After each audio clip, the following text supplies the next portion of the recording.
I just had to keep going. We have to keep going because we're on chapter 74.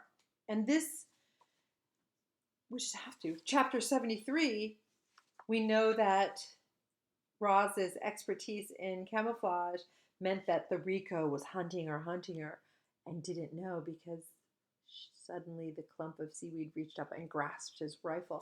Now, the thing about a gun is that all sides of it are pretty much dangerous, but the front end, terrible, terrible.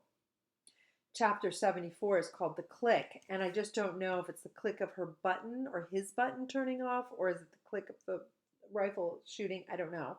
So let's read it. So it's this. This is The Click, and it says, 4 robot hands were clamped around the rifle. Rico 1 loomed above. Roz lay below, camouflaged in seaweed, and for a moment all was still. And then the hunter suddenly lurched and twisted as he tried to rip the rifle away from his target. But Roz held on. Seaweed fell from her body, and as she was lifted right up the ground, off the ground. Her legs dangled in the air until she pounded a foot and a stump against the hunter's broad chest, leaned back, and pulled on the rifle with all her strength. Waves crashed as the robots grappled for the weapon, but Roz was no match for Rico 1. The hunter was too big and too brutal. Roz could feel her body being pulled apart, but she could also feel the rifle being pulled apart. A faint glow appeared between her hands, and the glow grew brighter and brighter. And then a blinding explosion launched the robots in opposite directions, and when the smoke cleared, shards of the rifle were everywhere. Rico 1's body was pocked with holes, and one arm was charred and crippled, and Roz's arms and legs had been blown completely off. She was now just a torso and a head, and inside her computer brain, our robot survival instincts were blaring. Her battered body simply could not take any more damage. Let me show you the picture.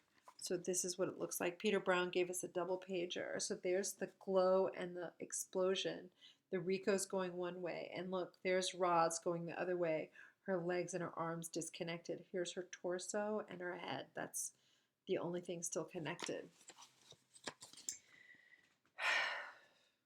Roz was not designed for combat, but the Rico was.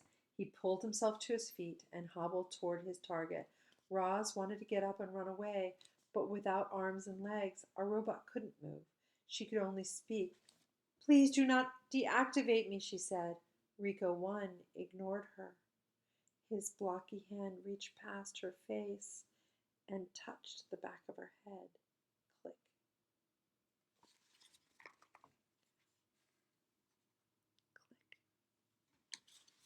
We're going to have to keep reading. I can't stop. Chapter 75, The Last Rifle. This might be too long, but we'll try it. Chapter 75, The Last Rifle. With the target deactivated, Rico 1 calmly moved on to the next phase of his mission. He limped through the gravesite and began collecting every single robot part. He splashed into the shallows and returned with a foot. He shook the sand from a cracked torso. He pulled a head out from a tide pool. Each part was then piled around Roz's lifeless body. Brightbill watched in horror as his mother slowly disappeared under a pile of parts. Roz looked just like the dead robots, but she wasn't dead. She had simply been shut down. "Don't do it, Brightbill," the flock tried to stop their leader. "It's too dangerous." But the goose was determined to bring his poor mother back to life. Brightbill crouched low to the ground and slowly moved toward the pile of robots. And when Rico 1 limped away to collect another part, Brightbill sprinted over the rocks, pushed past arms and legs, and squeezed into the pile. Click. A muffled voice echoed across the shore. "Hello, I'm Rosum Unit 7134, but you can call me Roz." Brightbill hugged his mother's face as her computer brain rebooted. "Mama, wake up!" "What happened?" she said finally. "Where is the Rico?" "He's coming this way." "What were you thinking, Brightbill? You must leave now before he kills us both." "I was scared, Mama," cried the goose. "I didn't know what to do." Heavy footsteps stomped toward them. Robot parts were knocked aside, and then Rico 1 looked down with his glowing eyes. Brightbill tried to squirm away, but thick fingers locked around him like a cage. "Mama, help!" cried Bright Bill as he was pulled up from the pile. "Please do not hurt my son," begged Roz. "He is harmless." Rico 1 paid no attention to Roz. He just held up the goose in his giant hand, ready to crush the life out of him. Mist swirled in the breeze. Waves sloshed against the rocks. Seagulls circled above. No, not seagulls. Vultures. And one of them clutched something silver in his talons, and the vulture spiraled down.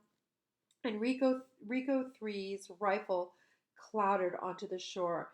Geese and otters quickly surrounded the rifle. They squawked and squeaked and fumbled with the weapon, trying to aim the clunky thing. The hunter was confused. How had those animals gotten a rifle? And how could they possibly know how to fire it? They did know.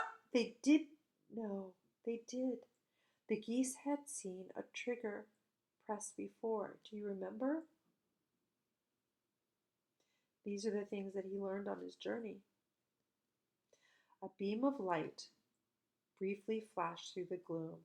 At first it seemed as if nothing had happened, but a moment later Rico 1's chest began glowing a brilliant orange, and then it was melting and oozing down his front. And soon there was a wide gaping hole in the middle of his torso. His hand suddenly unclenched, and Bright Bill fluttered away.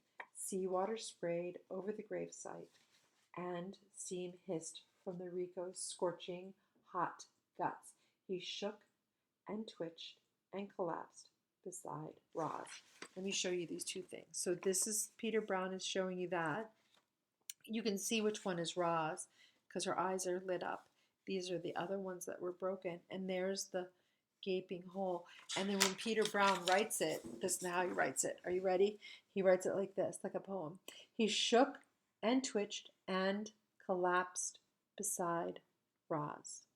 Rico 1 turned his face to Roz and spoke in a quiet, garbled voice. "More Ricos will come for you, and if you destroy them, still more will come. The makers will not rest until all missing robots have been retrieved." That's terrible news.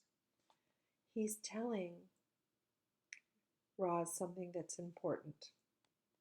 Now, the Rico doesn't have to tell Roz that at all, does he? But he tells Roz some important piece of news. And Roz has to consider this now. Because the Rico is saying that if you don't go with all these robots back to the makers, that the makers will send more robots to get you. There will be more battles. There will be more destruction.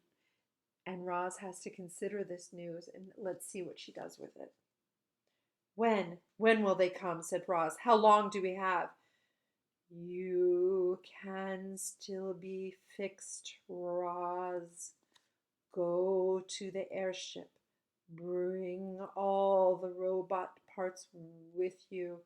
The ship knows what to do. His voice went silent. His eyes went dark. Rico 1 was dead. That's where it ends. And you can see that chapter 76 is called The Broken Robot. Roz needs to do something with this news that they will always come.